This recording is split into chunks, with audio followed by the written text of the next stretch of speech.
Selamat siang pemirsa, seputar info kembali lagi di sela-sela aktivitas Anda bersama saya Andrela Takalau dan rekan saya Rido Loho yang akan menyampaikan berita-berita terbaru dan teraktual.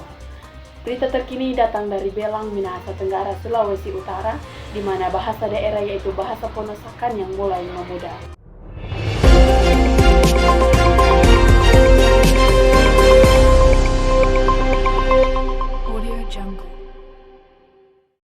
Bahasa Ponosakan, bahasa cabang dari Mongondo Gorontalo di Minahasa, Sulawesi Utara, mulai memudar sejak awal abad ke-20 dan kini menjadi bahasa daerah dengan penutur paling sedikit di seluruh Sulawesi. Apa jadinya jika sebuah bahasa terancam punah dan tak lagi dipakai dalam percakapan sehari-hari? Ini terjadi pada bahasa Ponosakan, bahasa daerah yang dipakai suku Ponosakan di Kecamatan Belang, Minahasa Tenggara, Sulawesi Utara.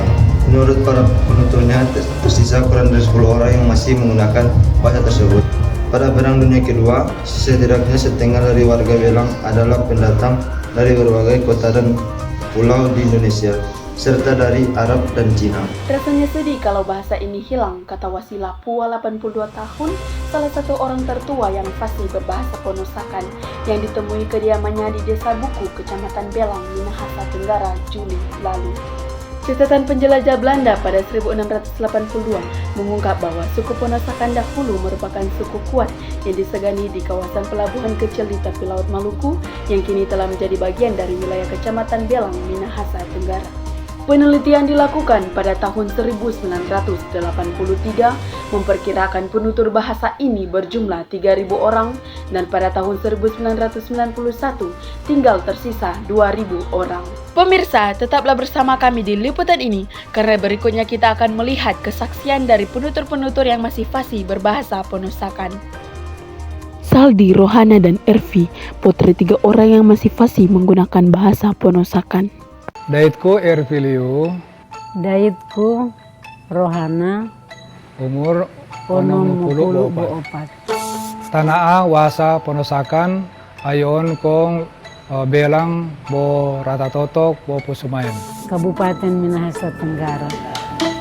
Buta Ponosakan ko pandawanku. Bahasa Ponosakan adalah bahasa daerah dengan penutur paling sedikit di seluruh Sulawesi. Sampai aku oi musula. Menurut peta bahasa Kemdikbud, bahasa Ponosakan terancam punah. Kalau khusus di Belang sini, ya sekitar 8 orang. Bagaimana jika bahasa Ponosakan sampai punah?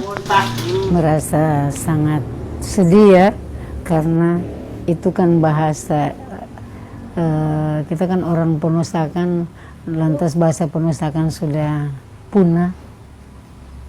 Ya, karena yang mau melestarikan juga kan orang-orang Ponosakan. Ya tergantung dari ya pemahaman mereka tentang Ponosakan, tentang bahasa-bahasa daerah. Kan tidak semua juga paham tentang pentingnya bahasa daerah itu. Buta Ponosakan yang aku cintai. Dari sekitar 8 orang yang masih fasih, 2 diantaranya adalah Ervilio dan Rohana.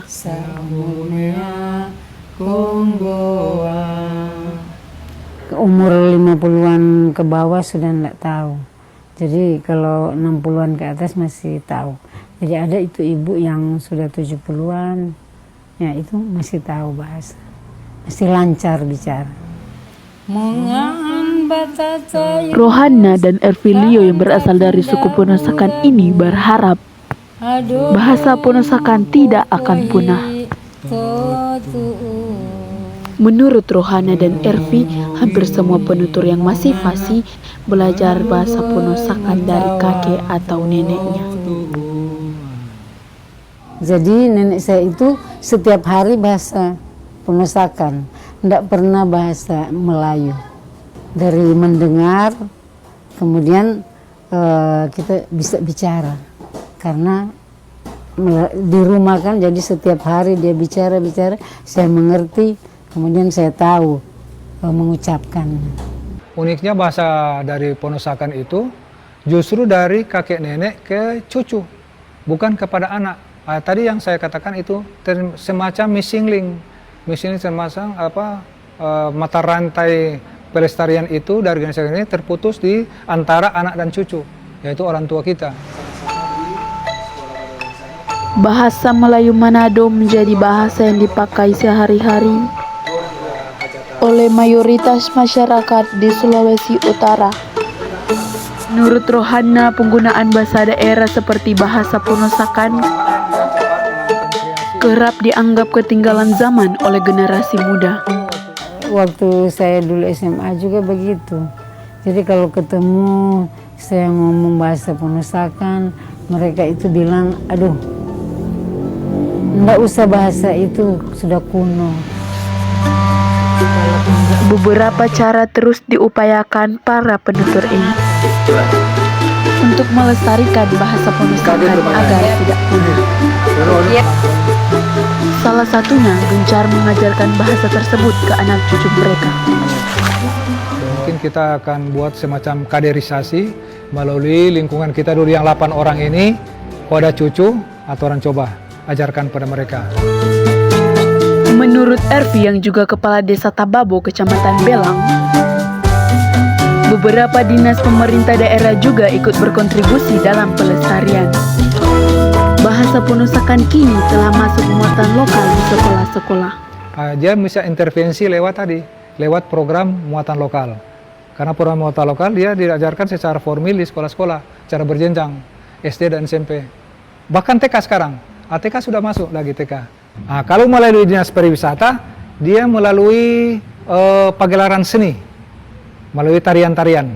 Tarian-tarian ini kita bersyukur menganjurkan kepada etnis-etnis yang ada di daerah sini agar supaya wajib menggunakan bahasa daerah masing-masing. Orang di Ponosakan menggunakan bahasa Ponosakan untuk tarian-tarian, baik tarian wajib maupun tarian kreatif. Ulang bahasa Ponosakan angka 1 sampai 10. Berdiri. 1, 2, 3, 4, 5, 5, 6, 7, 7, 8, 8, 9, 10, 10. Bersyukur karena bahasa Ponosakan itu bisa dilestarikan melalui sekolah. Kan melalui anak-anak juga mereka kan tadi dia bisa, walaupun itu baru angka 1 sampai 10. Kan nanti dari situ bisa bertambah lagi mungkin kosakata.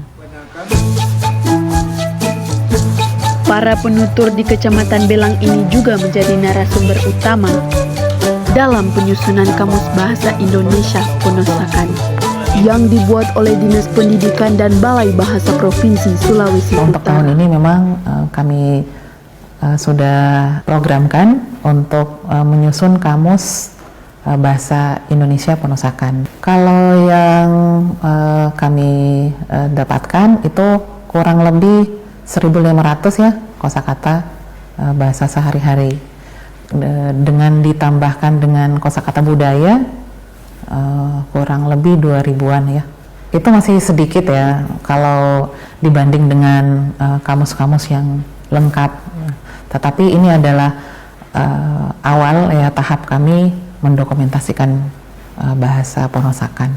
Kami berharap dengan adanya kami melakukan kegiatan penyusunan kamus ya lambat laun mungkin ke depan kamus bahasa itu dapat digunakan sebagai muatan lokal yang dapat dipelajari oleh anak didik di satuan pelajaran di wilayah bahasa Ponosakan. Menurut pihak Balai Bahasa ada sejumlah indikasi yang menyatakan sebuah bahasa masuk dalam kategori terancam punah. Apakah dia aman? Masih banyak penuturnya. Seperti Jawa kan aman ya, karena penuturnya ada di mana-mana. Kemudian ada juga yang statusnya tidak aman, ya termasuk yang terancam punah ini ya, ini bahasa Ponosakan. Semua penutur 20 tahun ke atas dan jumlahnya sedikit. Nah inilah yang ditengarai ada pada bahasa Ponosakan. Dan generasi tua tidak berbicara lagi kepada anak-anaknya menggunakan bahasa mereka. Pengetahuan bahasa daerah sudah selayaknya diwariskan sebanyak-banyaknya pada generasi muda. Dan minat generasi muda pun harus terus tumbuh, agar bahasa daerah yang menjadi salah satu identitas bangsa ini bisa terus lestari dan tidak punah. Demikian yang bisa kami laporkan saat ini. Anggrela Takalau dan rekan saya Rido Loho yang bertugas siap undur diri. Terima kasih. Selamat siang pemirsa dan sampai jumpa kembali di berita selanjutnya.